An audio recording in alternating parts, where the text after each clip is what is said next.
Saludos, buscadores del misterio, y gracias por asistir a granmisterio.org. Hoy vamos a hablar de un tema que, bueno, en cierto modo mucha gente se lo pregunta. Si existieran extraterrestres, ¿cuáles serían los objetivos hoy en día ante la humanidad? ¿Qué es lo que extraerían de nosotros? Hay un porcentaje de personas que piensan que eso lo que están buscando sería una especie de hibridación o incluso clonación de los mismos humanos. Una cosa muy extravagante que vamos a intentar explicar de forma objetiva en este videoprograma. Y para poder divagar sobre este tema, tenemos a nuestro gran amigo David Parcerisa. ¿Qué tal estás? Hola Iván, encantado de estar en Gran Misterio. El placer es nuestro porque sabemos que estos temas siempre van, digamos que entrelazados con un montón de otros temas que siempre están pululando por ahí. Por ejemplo, me gustaría saber tu opinión sobre las afirmaciones que he dicho antes. ¿Tú crees de verdad que estos seres, uno de sus objetivos sería la hibridación y clonación del ser humano? Yo estoy absolutamente convencido, básicamente por un tema que ya vimos, pues bueno, ya desde hace décadas, que es el asunto de los llamados grises, esos seres de baja estatura, de gran cabeza, tan famosos en ufología y también ridiculizados fuera de ella. Entonces, en ese contexto de abducciones, de episodios, de visitas de estas entidades, ya desde siempre, pues todos los testigos, sean civiles o militares, han descrito a estas entidades como prácticamente idénticas, como si hubiesen salido de fábrica, todos a la misma altura, el mismo peso, la misma densidad, el mismo aspecto. Entonces, hay algunas diferencias, eso siempre hay que decirlo, que siempre parece que hay una serie de seres grises que son más altos que el resto. Máximo suelen alcanzar 1,50 m, por lo general. Los pequeñitos no suelen moverse de 1,20 m. Pero esos son los que realmente hace pensar que ha habido un proceso de clonación pues bastante contundente. Y eso hay incluso documentación facilitada por altos cargos de las fuerzas aéreas que han liberado muchísima documentación sobre estas supuestas entidades.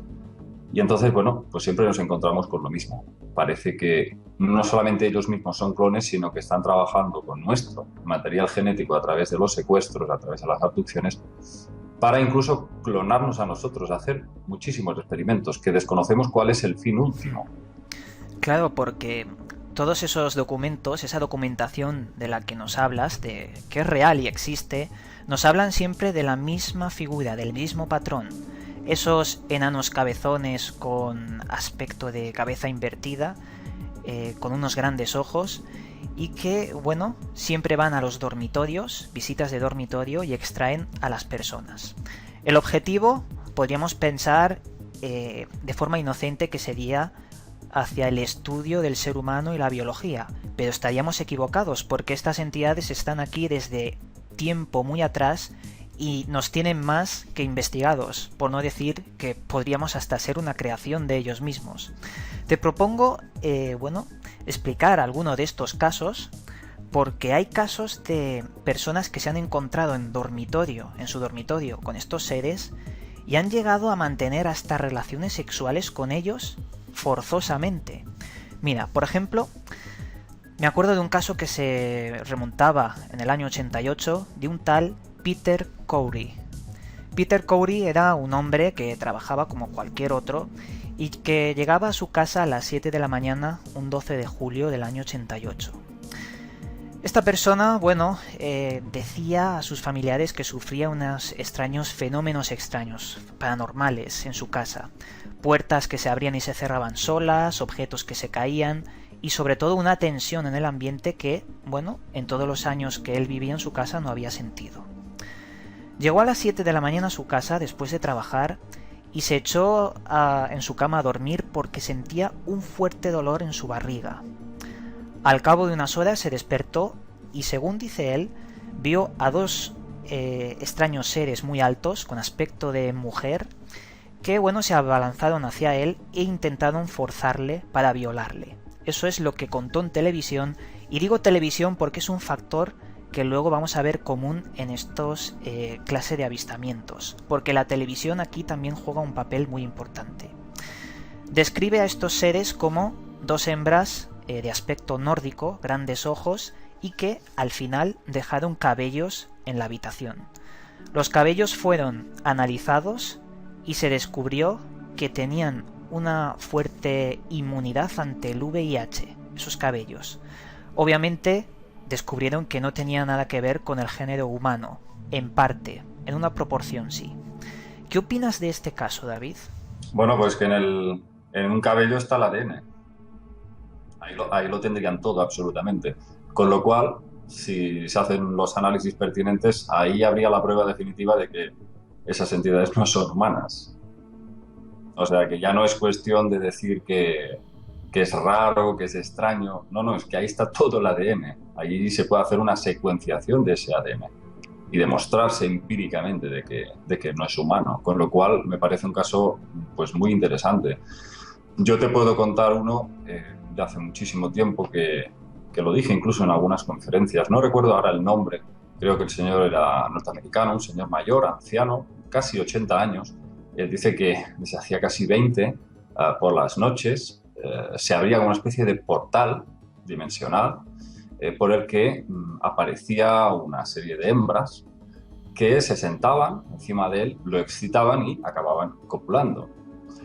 Y bueno, y eso una noche tras otra durante muchísimos años, hasta que él llega un momento en que empieza, digamos, a torturarse mentalmente preguntándose por qué le están haciendo eso, por qué vienen a él para mantener sexo entidades, hembras, que no parecen humanas en absoluto, eran del tipo gris, pero no eran exactamente grises, digamos, reuniendo todos los rasgos característicos que conocemos, sino que estaban levemente con facciones humanas. Eso sí, los ojos muy grandes, más o menos así, y rasgados hasta la punta. Entonces, estas hembras, pues bueno, copulaban y el hombre llega un momento y dice, bueno, por favor, decidme por qué todo esto, qué razón de ser tiene, ¿no? Y el pobre hombre, claro, él iba descargando esa neura, ¿no? Digamos, esa preocupación a través del arte. El hombre pintaba, y pintaba cuadros precisamente con esas hembras, ¿no? Describiendo sus episodios. Claro, no se puede decir exactamente abducción, porque eso es más bien que irrumpen en tu habitación para, de alguna forma, obligarte a tener sexo con ellas. Entonces, bueno, este hombre al final, pues, le hacen pasar a una especie de portal, lo cruza y le dicen, ¿quieres respuestas? Pues ven, te las vamos a dar. Y ahí le muestran, pues, un montón de fetos que se están desarrollando dentro de una especie de tanques, y hay cientos de ellos. Y le dicen, ¿qué son? Dicen, son híbridos. Dice, ¿de quién son? Dicen, tuyos, todos tuyos.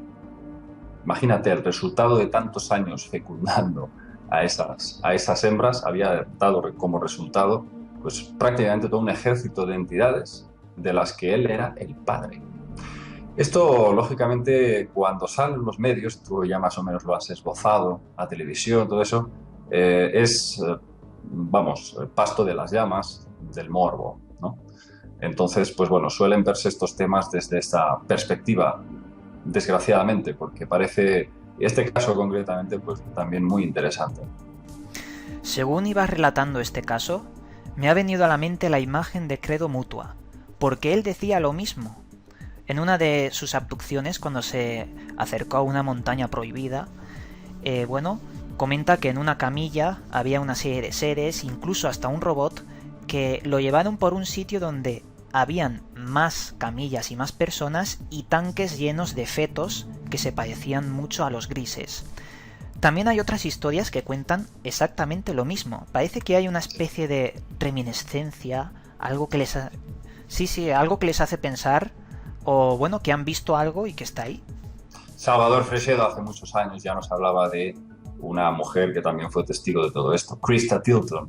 Nos hablaba de bases subterráneas donde estaban los militares operando en colaboración con estos seres. También hablaba de enormes cavidades subterráneas llenas de tanques, de matrices artificiales donde se desarrollaban estos híbridos, estos fetos, ¿no? Entonces es un tema realmente preocupante. En Estados Unidos hay cada día más documentación.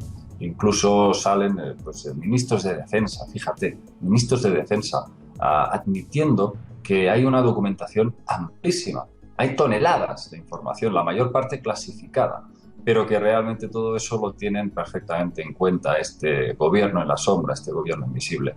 Y desde luego los militares conocen absolutamente que esto es así, que están haciendo experimentos con el ser humano, se están desarrollando híbridos y no sabemos con qué intenciones. Probablemente quieren hacer un prototipo humano más servil, más dócil, no lo sé. Son probabilidades que, desde luego, infinitas. Hombre, de eso que no nos quepa la menor duda, de que están investigando de forma clandestina Estados Unidos y otros gobiernos, y desde la oveja Dolly seguramente habrán hecho experimentos de clonación humana. Eso es que está más claro que el agua. ¿Por qué? Porque si algo pueden hacerlo, lo habrán hecho. Los militares son así. Si el ser humano es capaz de clonar, pues ya no te digo nada lo que pueden hacer otros seres alienígenas o de donde sean. Sí, porque incluso podríamos estar entrando en la conspiración de la clonación, algo totalmente real. Has dicho dos cosas que me gustaría destacar. La primera, has hablado un poco sobre la televisión, igual que yo estaba comentando. Es importante decir que cuando salen estas personas a televisión, se les ridiculiza, se les tachan de locos, y así es como matan el suceso. Así es como, lo que han vivido, si es que es verdad, pues ahí acaba la cosa porque la gente lo va a tachar de locuras y tonterías. Y esa es la estrategia, esa es la arma que tienen los gobiernos para combatir estas cosas. Y luego has dicho ministros de defensa. Tengo por aquí un caso bastante importante de un concejal de Inglaterra que salió a los medios de comunicación de forma masiva diciendo que él había mantenido relaciones sexuales con unos seres que se parecían él cree que se parecían a gatos. Este hombre se llama Simon Parkes. Seguramente habrás oído hablar de él. Simon Parkes, sí. Sí, no confundir, cuidado con Anton Parks, porque es P-A-R-K-S. Y el político británico se llama Simon Parkes, P-A-R-K-E-S, Parkes. Exacto, buena aclaración, porque si no luego hay alguien que se puede confundir. Pues sí. David, yo sé que eres conocedor de los estudios del autor francés Anton Parkes. Y sé que pega muy bien con este tema porque dice cosas muy interesantes en relación. ¿Qué nos puedes contar sobre él? Bueno, Anton Parsons dice que él tiene una serie de proyecciones de recuerdos y en uno de ellos dice que recuerda incluso el momento en que habría sido gestado dentro de un Cien Sisar. Cien Sisar sería como una especie de matrices artificiales, pues porque estos seres parece que tenían prohibido la procreación por vía sexual natural. Entonces tenían que recurrir por una serie de enemistades entre machos y hembras a la clonación. Entonces Parkes, en uno de sus libros, nos dice lo siguiente: recuerdo muy bien esta primera impresión, esta dolorosa sensación de aplastamiento y asfixia. Mi espíritu estaba vacío e invadido de incertidumbre. ¿Cómo había llegado aquí? ¿Qué misión me habían asignado al encarnar en este cuerpo angustiado al borde de la asfixia? Totalmente aturdido, abrí los ojos y observé la matriz artificial en la cual estaba depositado. Según todas mis evidencias, mi cuerpo había llegado a su final, a su culminación. A su culminación se refiere al nacimiento, o sea que ya se había gestado.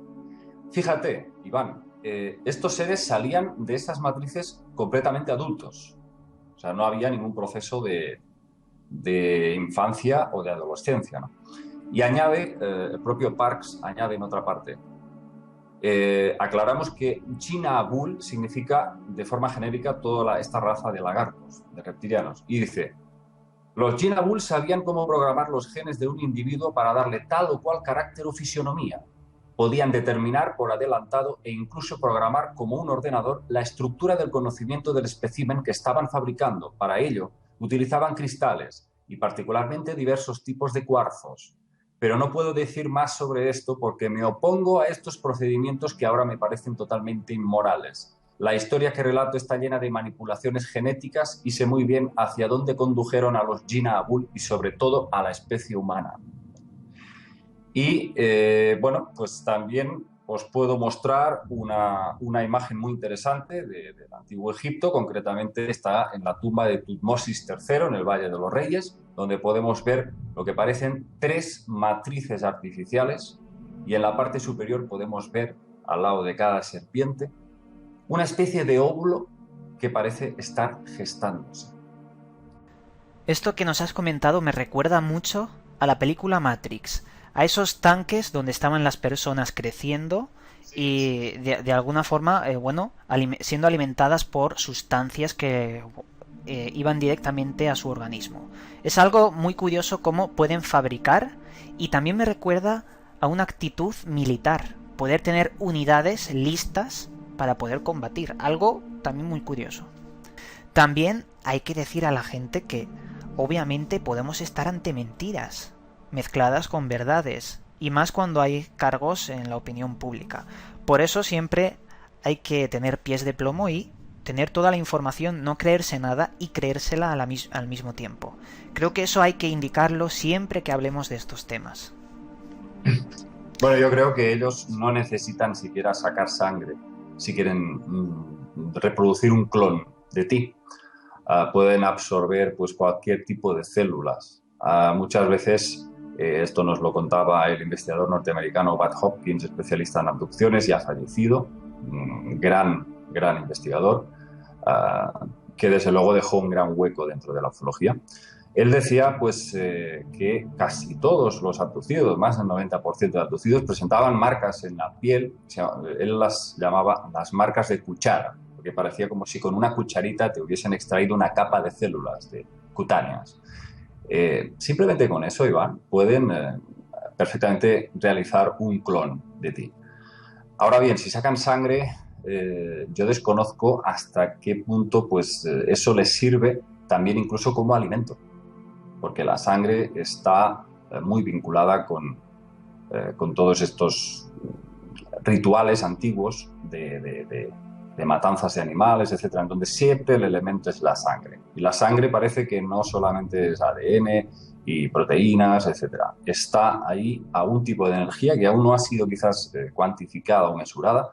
Yo creo que es de tipo energético y eso pueda de alguna forma alimentarles, ser como un sustrato vital energético importante, ¿no?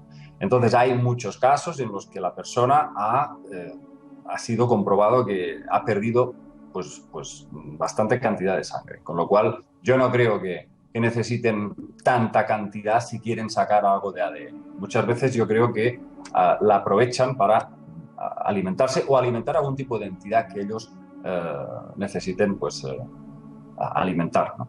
Entonces, bueno, parece como que a veces el ser humano se convierte en una especie de ganado, ¿no? Una especie de animal, como los cerdos, que aprovechamos prácticamente todo de ellos, ¿no? Incluso la grasa. Entonces parece que dentro de las abducciones hay muchas cosas que no tienen lógica desde un punto de vista médico, desde un punto de vista científico. Ahí parece que se están aprovechando de algo más que la parte de estudio, de ADN, de fisiología, etcétera. Hay casos en los que les sacan incluso líquido cefalorraquídeo de la espalda. Ya me dirás tú, todo esto, ¿qué finalidades tiene? También hay que mencionar que las mutilaciones de ganado es un misterio que, bueno, siguen produciéndose, los periódicos van mostrando a los ganados, pero que al fin y al cabo también se extrapola a las personas y hay casos de mutilación de personas. Pero bueno, una de mis teorías es que en vez de extraernos algo, nos están introduciendo.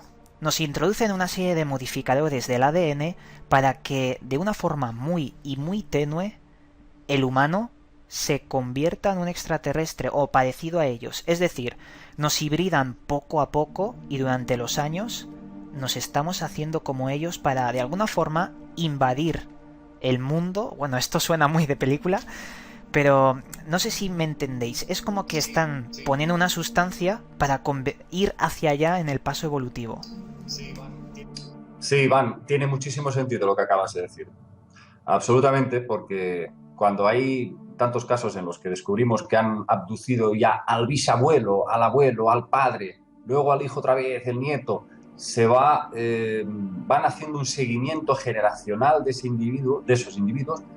Entonces dices, y todo eso, claro, quizás es porque son portadores de algún gen que les interesa ir experimentando. Pero, ¿por qué no pueda ser la posibilidad de que ya vayan introduciendo algo, además de sacarnos, además de extraernos, nos metan algo para transformarnos? Esta es una hipótesis muy interesante y que probablemente vayan viendo cuál es el fruto de esa modificación que están haciendo, vayan haciendo un seguimiento.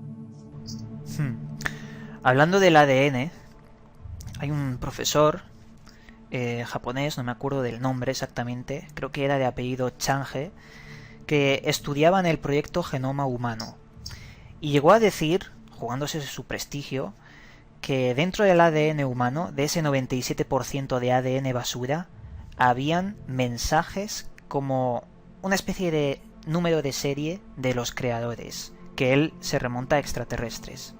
¿Tú crees que en el genoma humano, en ese proyecto genoma, se nos está ocultando esta clase de cosas? Bueno, ya me remito a los propios descubridores de las dos hélices del ADN, Francis Crick y James Watson. Ellos ya lo dijeron. Watson quizás un poco más tímido, más reservado. Crick no. Crick lo decía abiertamente. El ADN no ha surgido de la sopa primigenia. Es absolutamente imposible.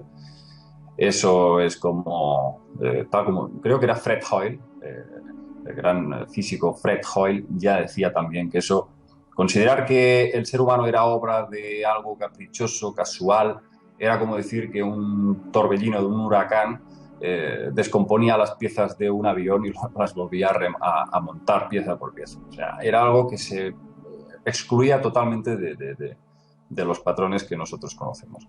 Entonces, partiendo de esa base, pues yo creo que está prácticamente hoy en día probado y que sobre todo hay muchísima información que muchos genetistas manejan, que nos está dando a conocer.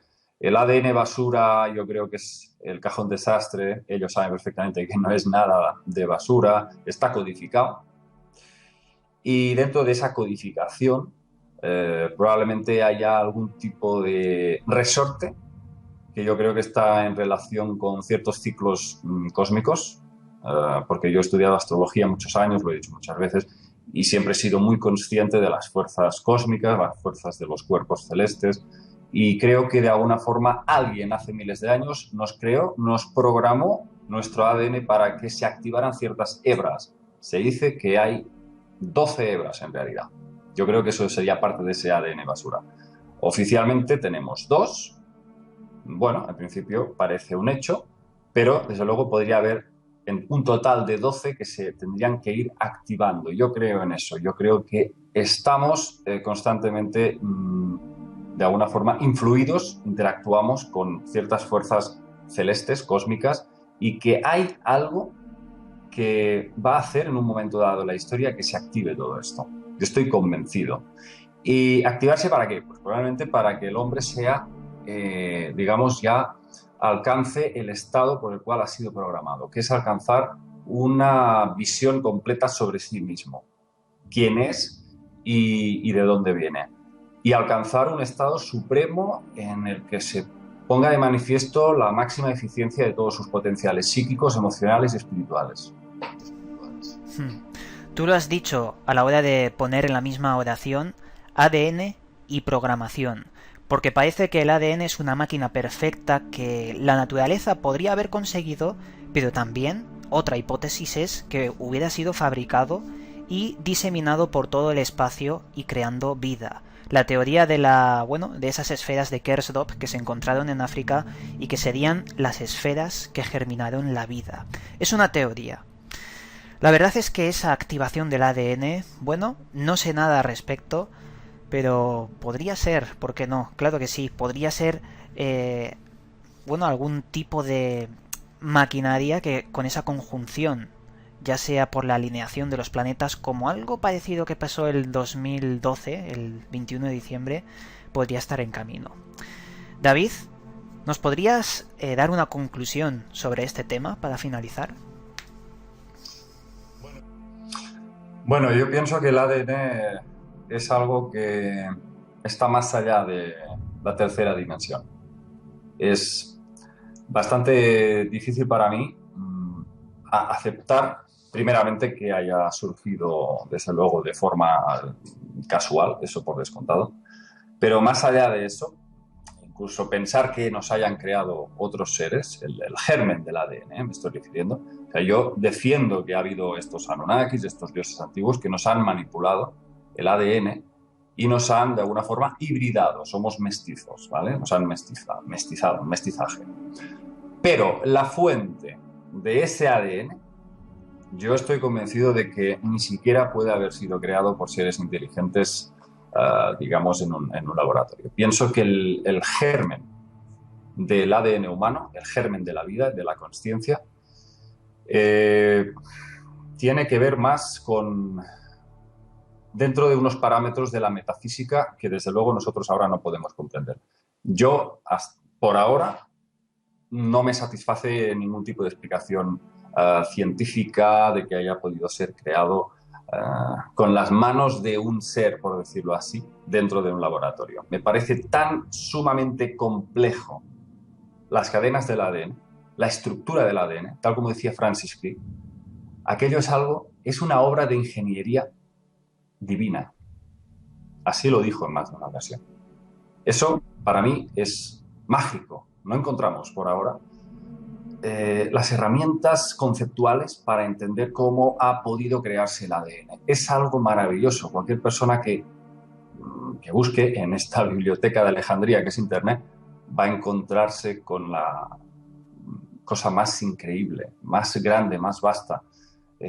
Yo creo que es algo como el micro y el macrocosmos, ¿no? El ADN es algo así como una reproducción del universo, es algo increíble. Yo creo, sinceramente, que por la vía de la tercera dimensión, por la vía incluso, me atrevería a decir, científica, es algo que ya está más allá. Creo que ha sido creado por seres muy avanzados, pero de luz. Seres de otro plano muy elevado. Es posible que el ADN, el cuerpo, la materia, sea el vehículo de la consciencia, del alma, del espíritu, llamarlo como queráis. Y esa alma, ese espíritu, es algo que a lo mejor no puede ser fabricado, sino que el espíritu, la mente, es solo uno y nosotros somos fragmentos de esa mente, fragmentos que podemos conocer esta dimensión gracias a ese ADN.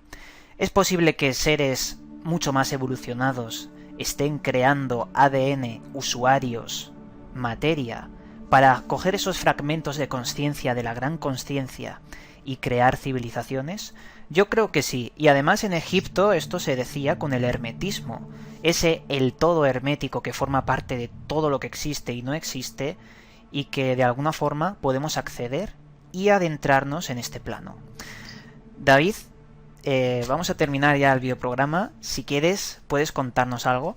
No, simplemente añadir pues, que estoy totalmente de acuerdo contigo. Hay una fuente original que yo creo ha gestado esas formas de vida, esos ADNs, diferentes ADN, pero que luego ha habido una serie de entidades que lo han manipulado para crear vida, para crear estos mestizajes. Pero la fuente original, desde luego, no creo que se pueda explicar de forma convencional.